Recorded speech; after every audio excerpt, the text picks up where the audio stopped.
안녕하세요. 반갑습니다. 오늘 제가 하는 이야기들을 잘 한번 들어보십시오. 혹시 뭔가 하려면 너무 쫄려 스트레스가 심한가요? 별것도 아닌 소소한 일도 스스로 하는 것을 부담감을 느끼시나요? 어려운 일도 아닌데 일을 미루고 미루다가 마무리가 안 되어 곤란을 겪는 일이 반복되지는 않는지요? 누가 하라고 하기 전에는 아무것도 안 하는 게 매우 편하신지요? 뭔가 해야 될 때 자기 확신이 없어. 그래서 지나치게 스트레스를 받거나 망설이는 경향성이 있다면 어린 시절부터 듣고 내면에 각인된 메시지가 있기 때문입니다. 그 메시지는요, 위험해. 가만히 있어. 그만해요. 그러다 다친다. 넌 가만히 있으면 돼. 다른 일들은 우리가 할 거야. 아무것도 하지 말고 엄마 아빠가 시키는 것만 하면 돼요. 뭐든 하면 위험하고 재앙을 불러올 수 있어. 그러니 처음부터 안 하는 게 가장 안전해. 넌 아무것도 하지 말고 공부만 하면 돼. 등의 메시지입니다. 혹시 지금 자녀들이나 가족들에게 이런 메시지를 반복적으로 하고 있지는 않은지 고민해 보십시오. 만약에 하고 있다면 당장 스톱 하셔야 합니다. 이 하지마 금지 명령에 노출된 사람인지를 파악하는 방법이 있는데요. 그거는 뭐냐면 현재 본인이 뭔가 결정을 하면 잘못될 것 같고 확신이 없어서 미루거나 회피를 차일피일하는 것들에 익숙하다면 어진간하면 좀처럼 주도적으로 나서는 일이 없어요. 그리고 뭐든 안 하는 게 매우 편한 사람 또는 남들은 일반적으로 하는 일인데도 불구하고 난 왜 이렇게 망설여지며 겁나고 또 나약한 마음이 드는지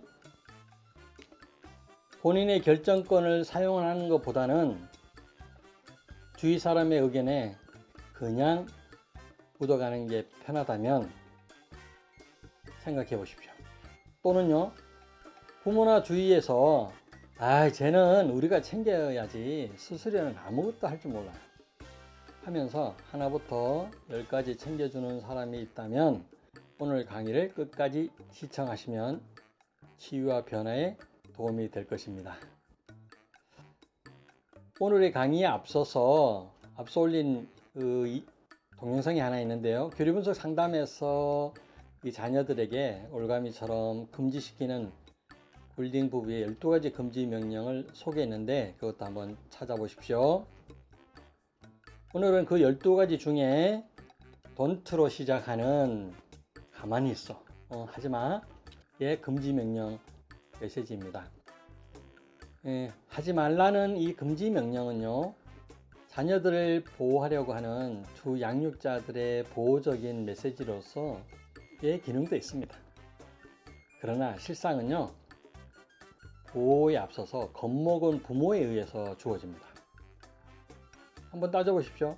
보통 아이들이라면 할 수 있는 것조차도 내가 너무 겁나거나 또 겁먹은 부모님들이 나에게 못하게 하셔서 나는 친구들이 하는 것도 해본 적이 없다 라고 하면 이 명령에 사로잡혀 있습니다.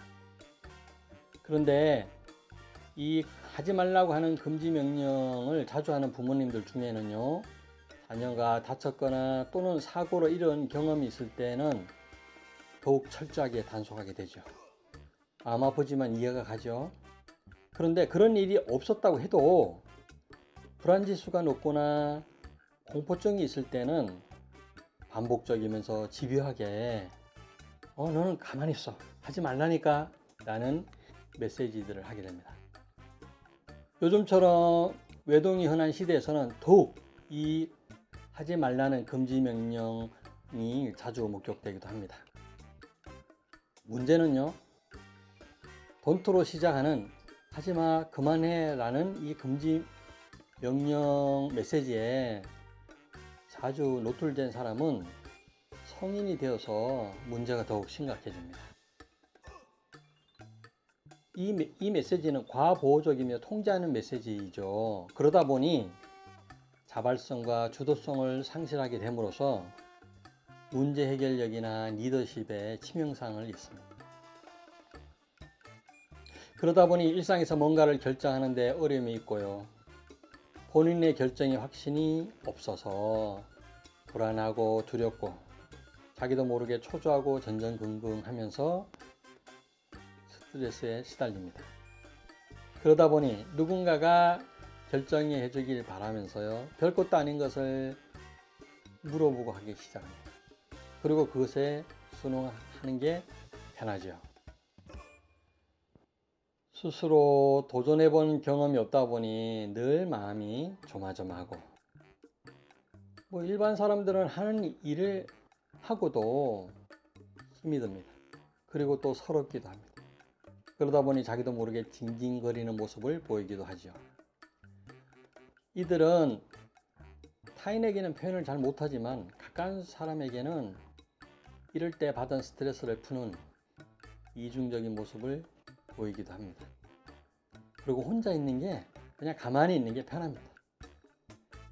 이런 현상들은 하지 말라 가만히 있어 라는 금지 명령 주술에 사로잡혀 있는 현상으로 보시면 됩니다. 자, 여기서 명심해야 할 부분은요.